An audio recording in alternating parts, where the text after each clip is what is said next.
All right, New York moving to ban e-cigarettes, the flavored variety, to Liberty File host, Fox Nation, so much more. Best-selling author, Judge Andrew Napolitano. Judge, you had touched on this last week before many to say, well, we agree with everything you're saying about the danger and threat to kids, et cetera, but be careful what you wish for. What did you mean by that? I meant that the people that will no longer, very similar to what your prior guest was saying, that the people who no longer have vaping available to them will go back to cigarettes, which is probably far worse for them. As bad as vaping is, the cigarettes is worse. And that is really the opposite of what Governor Cuomo wants. But let me say this about Governor Cuomo. Under the Constitution, health, safety, welfare, and morality is reserved for the states. So he really has his eye on the ball. This is not a federal issue. It may be a national issue, but it's not a federal issue.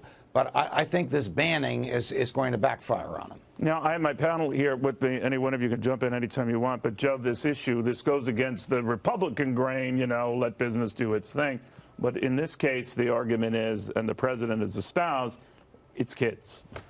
I think that, number one, we have to do everything in our power to protect our children. Having said that, I'm kind of appalled by the thinking behind decision-making. So when we have a bad batch of mad cow, we don't say no one should drink any banned hamburgers. When we have E. coli break out in baby spinach, we don't say that we're going to absolutely, positively eliminate all salads. What we do is say there has to be a recall. That would be fine with me. I understand what you're saying. Yeah, we say there should be a recall. We said to figure out what is the source of the problem. Let's identify if that source has been contaminated, and therefore is going to be a problem moving forward. So I think, again, this notion that you're going to wholesale ban, e-cigarettes, we're still going to have a black market. Yes, I think that, as you see from the cigarette industry, I don't think that the fact that we don't have, Candy Crush, cigarettes is hurting them. They're still doing quite well. But I think and they were clearly, a judge in that case, weren't they clearly marketing that to kids? Right? I think they were. The names are intended to appeal to children. And quite frankly, they are lawful products for adults. They are not lawful products for children. So should the government be protecting children from themselves, or should their parents be protecting them?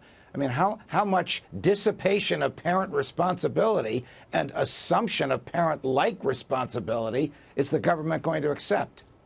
Well, Judge, to your earlier point about this being the constitutional power of the governor, this is the police power, of course, which, protects the health and safety of individuals within a particular state. There's also a federal police power. Anyway, I actually think that because there is so little testing, because there is so little regulation of this, it reminds me of a line from Trump about the Muslim ban, which is like, let's stop it until we find out what the hell is going on here. There's no reason why this is an executive order. It can be undone if there is a way to demonstrate that they are safe. That is hard to undo, though. It can be undone. Nannyism is never undone. When you go down this path, it's all... I was laughing when you said the thing about banning all meat product. Well, I guarantee you there are some on the left that would do that, too. Not on my watch. No, you and I that's what would get you and I protesting. Exactly. But I think that nanny paternalism, this is something the judge has spent his whole career fighting against. It is an infectious issue that you give an inch, they take 10 miles. Okay, so here's a counterpoint. What about abortion? That is the police power of a state protecting the unborn, right? But it is, in your view, I suspect, as a conservative view, the idea that the state must step in and to protect the choices of grown-ups. I don't think that parents can control every waking minute of their children's lives. There are about 3.6 million middle and high school vapors in this country. I think that there's room. I'm sorry, but so when you're talking, this is all done under the rubric of protecting children, right? There's not a single child in America who can consent to sex, and therefore there's not a single child in America who can get an abortion without some type of parental supervision or a court stepping in to say that... I'm talking about the unborn. I'm not talking about children. Right, but what I'm saying is, even if you're talking about from an unborn standpoint, the decision-making process for about who gets to make this, when you're talking about protecting the children who are vaping right now on some basic level, their parents are supposed to be confiscating those products. I'm sorry, guys, we ran out of time. Judge, I apologize to you. Thank you, though, for moving so quickly on this, Judge. You were way ahead of this, and the debate that would ensue, this is proof right now. We'll have more after this.